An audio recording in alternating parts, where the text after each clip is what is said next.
Indonesia masih menghadapi sejumlah masalah sosial yang cukup serius, termasuk kemiskinan yang meluas, penindasan terhadap kelompok-kelompok rentan, serta meningkatnya jumlah anak terlantar.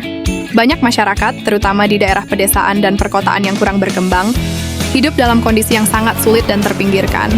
Kemiskinan di Indonesia tidak hanya berdampak pada aspek ekonomi, tetapi juga mengakibatkan masalah sosial lainnya, seperti kurangnya akses terhadap pendidikan yang berkualitas dan layanan kesehatan. Penindasan terhadap kelompok minoritas dan perempuan masih menjadi tantangan besar, yang sering kali menghalangi mereka untuk mendapatkan hak-hak dasar mereka.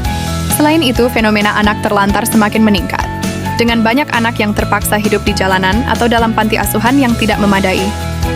Pengertian orang miskin yaitu individu atau kelompok yang hidup dalam kondisi ekonomi yang sangat terbatas, sehingga tidak dapat memenuhi kebutuhan dasar mereka seperti pakaian, pangan, tempat tinggal, pendidikan, dan pelayanan kesehatan dengan layak. Mereka sering sekali menghadapi kesulitan dalam mengakses peluang untuk meningkatkan kualitas hidup, meningkatkan ekonomi yang baik, seperti pekerjaan yang stabil, pendidikan yang memadai, atau layanan sosial yang mendukung. Kemiskinan tidak hanya berkaitan dengan kekurangan materi, tetapi juga dengan keterbatasan akses terhadap kesempatan untuk berkembang secara sosial dan ekonomi. Masyarakat tertindas merujuk pada kelompok atau komunitas yang mengalami penindasan, eksploitasi, atau ketidakadilan dalam berbagai aspek kehidupan sosial, ekonomi, politik, dan budaya. Penindasan dapat diartikan sebagai tindakan yang membebani seseorang dengan cara yang kejam atau tidak adil, serta mengekang kebebasan mereka untuk berpartisipasi dalam berbagai aspek kehidupan. Istilah ini biasanya digunakan untuk mengidentifikasi individu atau komunitas yang lemah, tidak berdaya, dan dieksploitasi oleh kelompok lain yang lebih kuat atau dominan. Lalu, pengertian dari anak terlantar adalah anak yang tidak dapat memenuhi kebutuhan dasarnya secara wajar, baik jasmani, rohani, maupun sosial.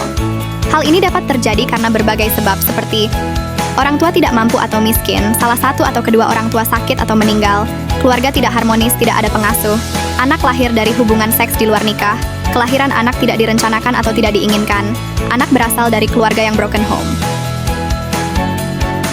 Kemudian kita sebagai mahasiswa mempunyai peran yaitu yang pertama, kita bisa melakukan edukasi, kedua program mentoring, ketiga dengan kegiatan penggalangan dana, keempat dengan penyuluhan kesehatan, dan terakhir melalui kontribusi yang efektif.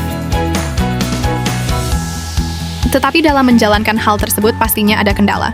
Beberapa kendala yang dihadapi yaitu: pertama, ada uang dan waktu. Kedua, tidak ada dukungan dari pihak berwenang. Ketiga, dasar pendidikan yang kurang, sehingga tidak mudah memberikan pemahaman bagaimana pentingnya menjaga kesehatan mulai dari menjaga kebersihan lingkungan. Keempat, fasilitas yang masih kurang memadahi untuk mereka, yang seharusnya mendapatkan kesempatan yang sama. Kelima, dana dan support masyarakat. Keenam, keterbatasan sumber daya dan pemahaman konteks lokal. Ketujuh, masih banyak masyarakat yang tidak memiliki simpati yang tinggi terhadap hal itu. Kedelapan, sumber daya yang terbatas, baik itu sumber daya finansial, tenaga relawan, maupun infrastruktur, seringkali menjadi kendala utama dalam menjalankan program bantuan. Apalagi sebagai mahasiswa yang masih terbatas dalam hal finansial, dan ke-10 kurangnya dukungan.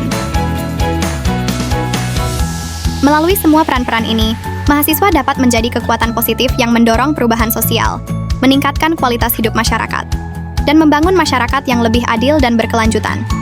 Penting bagi mereka untuk berkolaborasi dengan berbagai pihak seperti pemerintah, organisasi masyarakat, dan sektor swasta, guna mencapai perubahan yang lebih baik.